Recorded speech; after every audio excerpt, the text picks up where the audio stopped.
Profetas e Reis, capítulo 2. O templo e sua dedicação. Salomão pôs em execução sabiamente o plano tão longamente acariciado por Davi, de erigir um templo ao Senhor. Durante 7 anos, Jerusalém esteve repleta de ocupados obreiros, empenhados em aplanar o local escolhido, abrir as grandes valas, assentar os amplos fundamentos, pedras grandes e pedras preciosas, pedras lavradas, talhar os pesados troncos vindos das florestas do Líbano, erguer o magnificente santuário. Simultaneamente com a preparação da madeira e pedra, em cuja tarefa muitos milhares estavam aplicando suas energias, a manufatura do mobiliário para o templo ia progredindo constantemente. Sob a liderança de Hirão, de Tiro, um homem sábio de grande entendimento, hábil para lavrar em ouro e em prata, em bronze, em ferro, em pedras e em madeira, em púrpura, em azul e em linho fino, e em carmesim. 2 Crônicas, capítulo 2, versos 13 e 14. Assim, à medida que o edifício sobre o Monte Moriá ia sendo silenciosamente erguido com pedras preparadas, de madeira que nem martelo, nem machado, nem nenhum outro instrumento de ferro se ouviu na casa quando a edificavam. E belos utensílios eram trabalhados conforme os modelos entregues a Davi a seu filho, todos os vasos que eram para a casa de Deus. Eles compreendiam o altar de incenso, a mesa dos pães da proposição, o castiçal com as lâmpadas, os vasos e instrumentos relacionados com a ministração dos sacerdotes no lugar santo, tudo de ouro, do mais perfeito ouro. O mobiliário de bronze, o altar das ofertas queimadas, o grande lavatório sobre 12 bois, as pias de menor tamanho com muitos outros vasos. Na campina do Jordão, os fundiu o rei na terra ardilosa, entre Sucote e Zeredá. 2 Crônicas, capítulo 4, verso 17.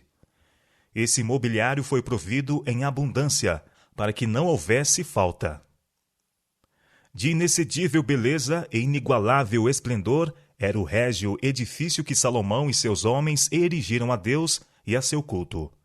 Guarnecido de pedras preciosas, circundado por espaçosos átrios com magnificentes vias de acesso, revestido de cedro lavrado e ouro polido, a estrutura do templo, com suas cortinas bordadas e rico mobiliário, era apropriado emblema da Igreja viva de Deus na terra, o qual tem sido edificado através dos séculos segundo o modelo divino, com material que se tem comparado ao ouro, prata e pedras preciosas, lavradas como colunas de um palácio. Deste templo espiritual, Cristo é a principal pedra de esquina, no qual todo o edifício bem ajustado cresce para templo santo no Senhor. Efésios capítulo 2, verso 20 e 21. Afinal, o templo planejado pelo rei Davi e construído por seu filho Salomão estava concluído. Tudo quanto Salomão intentou fazer na casa do Senhor e na sua casa, prosperamente o efetuou. 2 Crônicas capítulo 7, verso 11. E agora, para que o palácio que coroava as elevações do Monte Moriá pudesse ser, sem dúvida, como Davi havia desejado, um lugar de habitação, não para homens, senão para o Senhor Deus, restava a solene cerimônia da dedicação formal a Jeová e seu culto. O local em que o templo fora construído era, havia muito, considerado sagrado. Foi ali que Abraão, o pai dos fiéis, revelara sua disposição de sacrificar seu filho, seu único filho, em obediência à ordem de Jeová. Ali renovara Deus com Abraão o concerto de bênção, que incluía a gloriosa promessa messiânica feita à espécie humana, de libertamento por meio do sacrifício do Filho do Altíssimo. Foi ali que, quando Davi ofereceu sacrifícios queimados e ofertas pacíficas para deter a espada punitiva do anjo destruidor, Deus lhe respondeu com fogo enviado do céu. E agora os adoradores de Jeová mais uma vez ali estavam, para encontrar-se com seu Deus e renovar-lhe os votos de fidelidade. O tempo escolhido para a dedicação fora o mais favorável, o 7º mês, quando o povo de todas as partes do reino estavam acostumados a reunir-se em Jerusalém para celebrar a festa dos tabernáculos. Esta festa era preeminentemente uma ocasião de regozijo. Os labores da colheita haviam findado. A faina do novo ano ainda não começara. O povo estava livre de cuidados e podia abandonar-se às influências sagradas, jubilosas do momento. No tempo indicado, as hostes de Israel, com representantes de muitas nações estrangeiras, ricamente vestidos, reuniram-se nos átrios do templo. A cena era de esplendor incomum. Salomão, com os anciãos de Israel e os mais influentes homens dentre o povo, retornaram de outra parte da cidade, de onde haviam trazido a Arca do Testamento. Do santuário nos altos de Gibeon tinham sido transferida a antiga tenda da congregação, com todos os vasos sagrados que estavam na tenda. E esses queridos relicários das mais remotas experiências dos filhos de Israel, durante seu vaguear no deserto e a conquista de Canaã, encontravam agora uma morada permanente no esplêndido edifício que fora erigido para ocupar o lugar da estrutura portátil.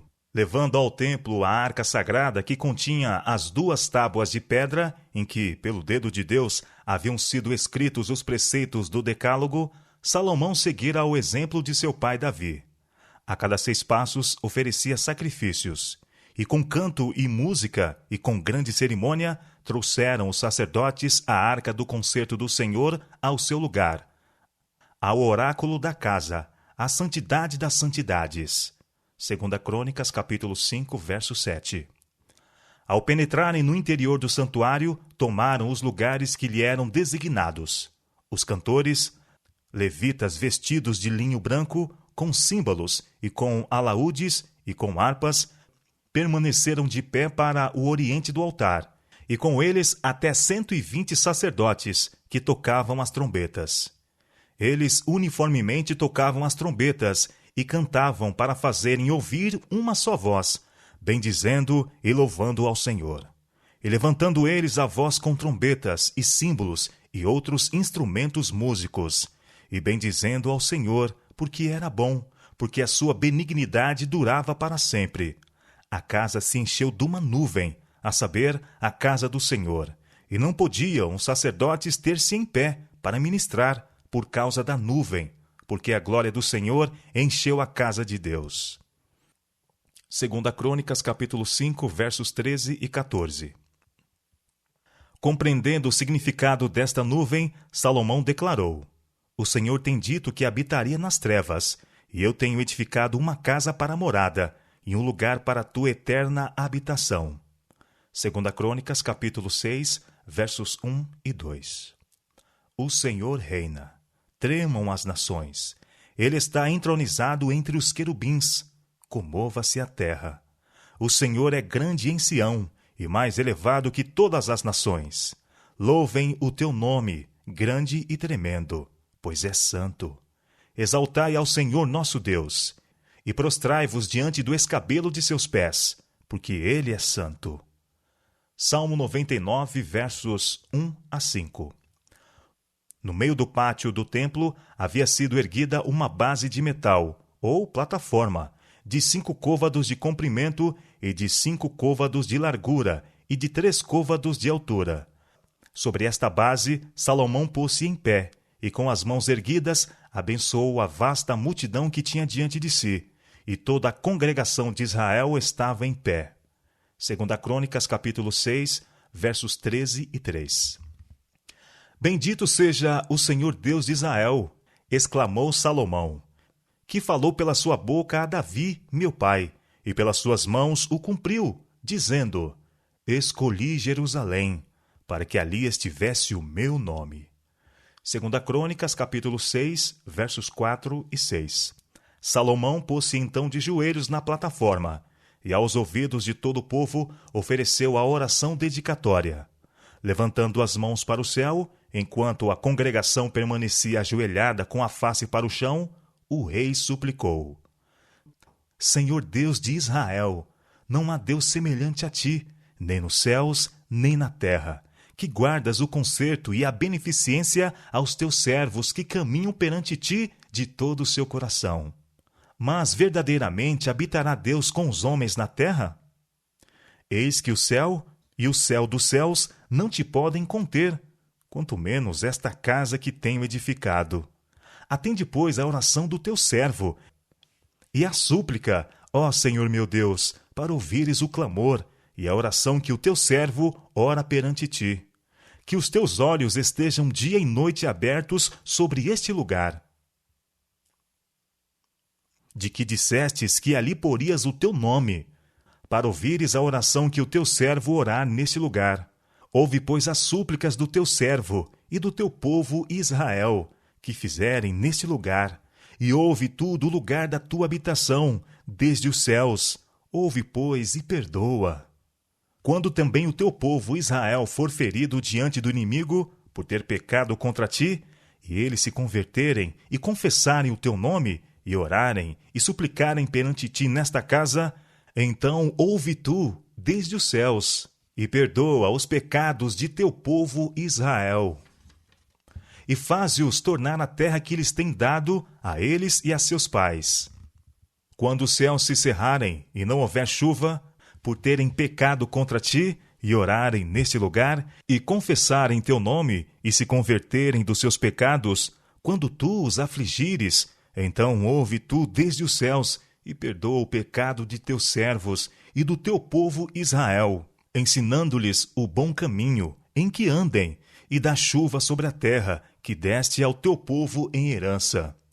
Havendo fome na terra, havendo peste, havendo queimadura dos trigos, ou ferrugem, gafanhotos, ou largata, cercando a alguns dos seus inimigos na terra das suas portas, ou quando houver qualquer praga, ou qualquer enfermidade, toda oração e toda súplica que qualquer homem fizer, ou todo o teu povo Israel, conhecendo cada um a sua praga e a sua dor, e estendendo as suas mãos para esta casa, então ouve tu desde os céus, do assento da tua habitação, e perdoa, e dá a cada um conforme todos os seus caminhos, segundo conheces o seu coração, a fim de que te temam, para andares nos teus caminhos todos os dias que viverem na terra que deste a nossos pais.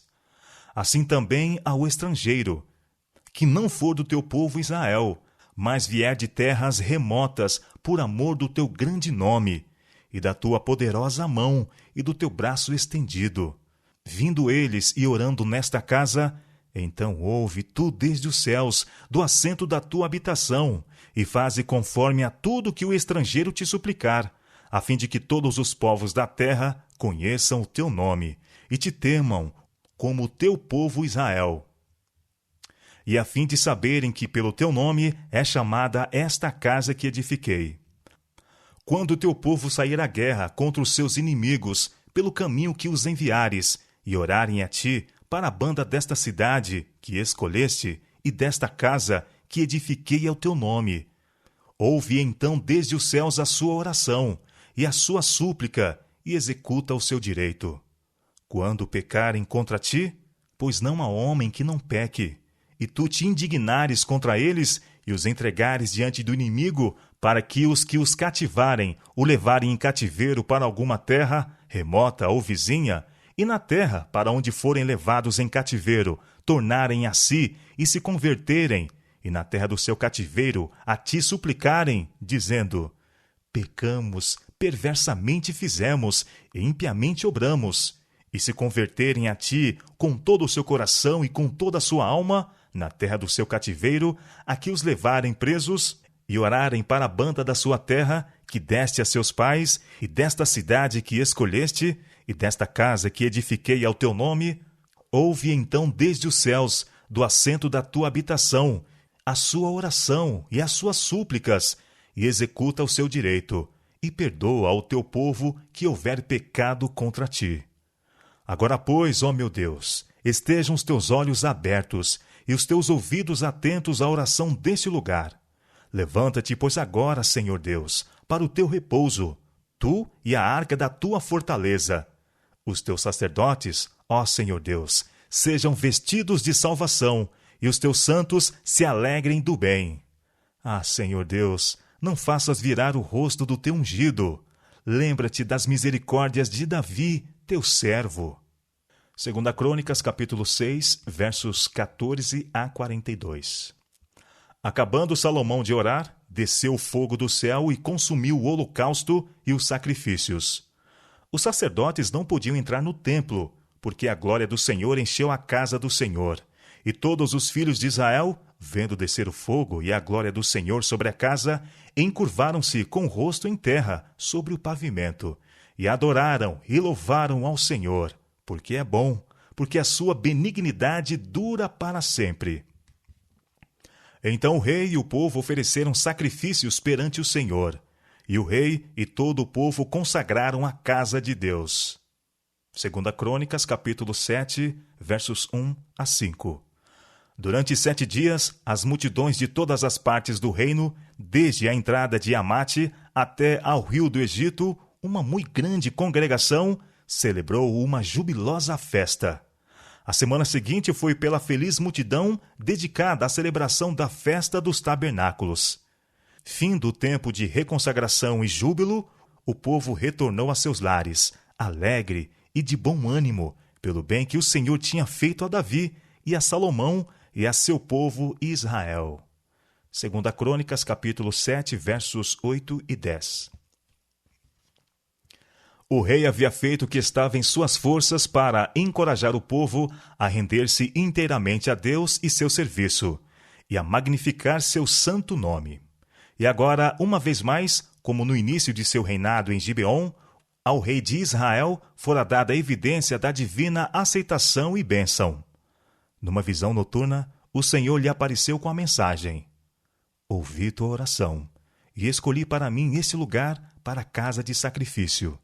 Se eu cerrar os céus e não houver chuva, ou se ordenar aos gafanhotos que consumam a terra, ou se enviar a peste entre o meu povo, e se o meu povo, que se chama pelo meu nome, se humilhar e orar, e buscar a minha face, e se converter dos seus maus caminhos, então eu ouvirei dos céus e perdoarei os seus pecados, e sararei a sua terra. Agora estarão abertos os meus olhos e atentos os meus ouvidos à oração deste lugar, porque agora escolhi e santifiquei esta casa, para que o meu nome esteja nela perpetuamente, e nela estarão fixos os meus olhos e o meu coração todos os dias.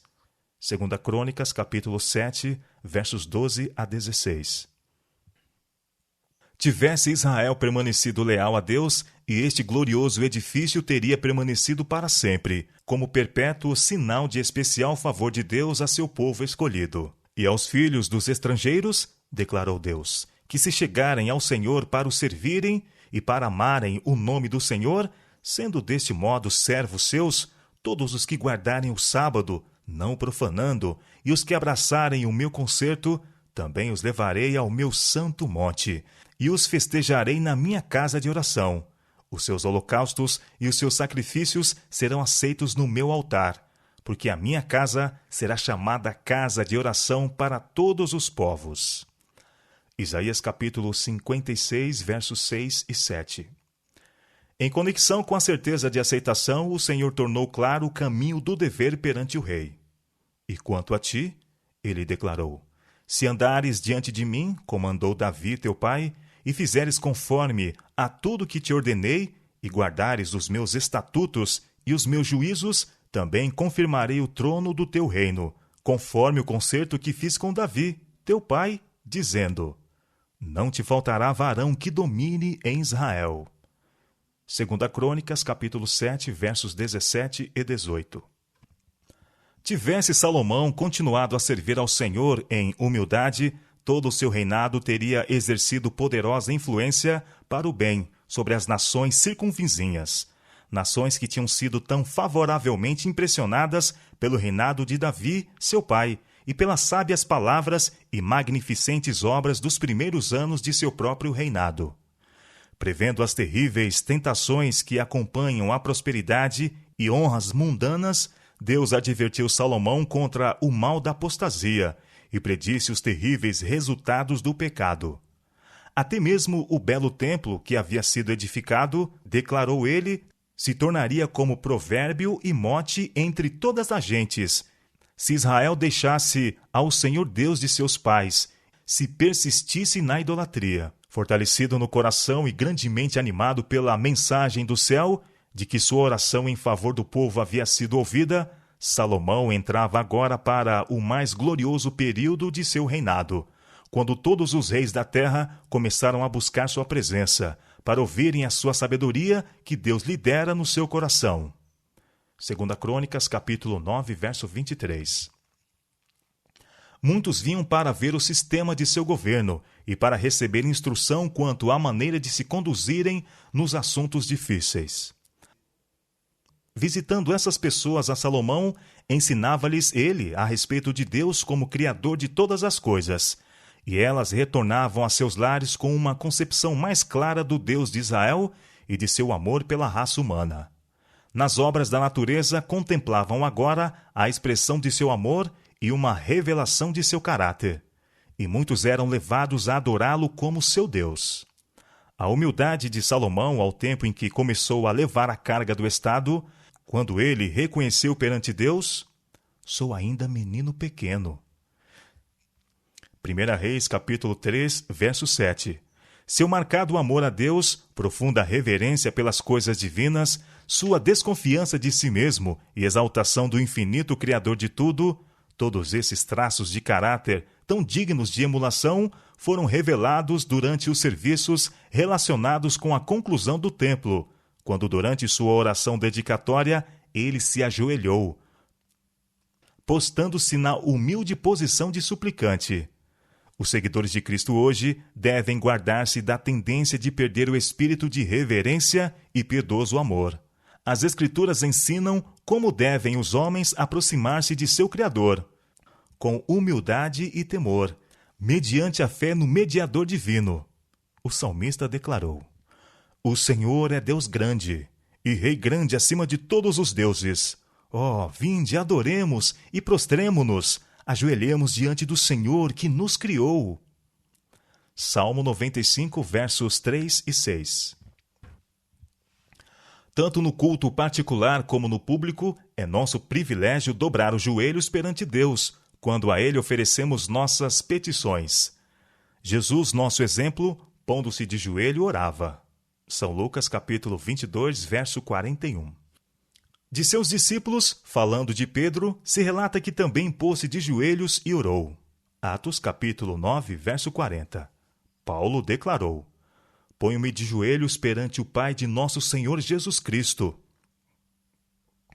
Efésios, capítulo 3, verso 14. Quando confessava perante Deus os pecados de Israel, Esdras se ajoelhou. Daniel se punha de joelhos e orava e dava graças diante de seu Deus. Daniel, capítulo 6, verso 10. A verdadeira reverência a Deus é inspirada pelo senso de sua infinita grandeza e a noção de sua presença. Com este senso do invisível, todo coração deve sentir-se profundamente impressionado. A ocasião e o lugar de oração são sagrados, porque Deus está ali. E ao ser a reverência manifestada em atitude e comportamento, o sentimento que a inspira será aprofundado. Santo e tremendo é o seu nome, declara o salmista. Os anjos, quando pronunciam este nome, com que reverência, então, não devemos nós, que somos pecadores e caídos, tomá-lo em nossos lábios? Bem fariam velhos e jovens em ponderar as palavras das Escrituras que mostram como deve ser considerado o lugar assinalado pela especial presença de Deus. Tira os teus sapatos, ordenou ele a Moisés, junto à sarça ardente, porque o lugar em que tu estás é terra santa. Êxodo capítulo 3, verso 5. Jacó, havendo contemplado a visão do anjo, exclamou: o Senhor está neste lugar, e eu não sabia. E este não é outro lugar, senão a casa de Deus, e esta é a porta dos céus. Gênesis capítulo 28, versos 16 e 17. Naquilo que fora dito durante o serviço dedicatório, Salomão tinha procurado remover do espírito dos presentes as superstições em relação com o Criador, as quais haviam obscurecido a mente dos pagãos. O Deus dos céus não está, como os deuses dos pagãos, confinado em templos feitos por mãos. Todavia, ele se encontraria com seu povo por meio de seu espírito, quando se reunissem na casa dedicada à sua adoração. Séculos mais tarde, Paulo ensinou a mesma verdade nas palavras: O Deus que fez o mundo e tudo que nele há, sendo o Senhor do céu e da terra, não habita em templos feitos por mãos humanas.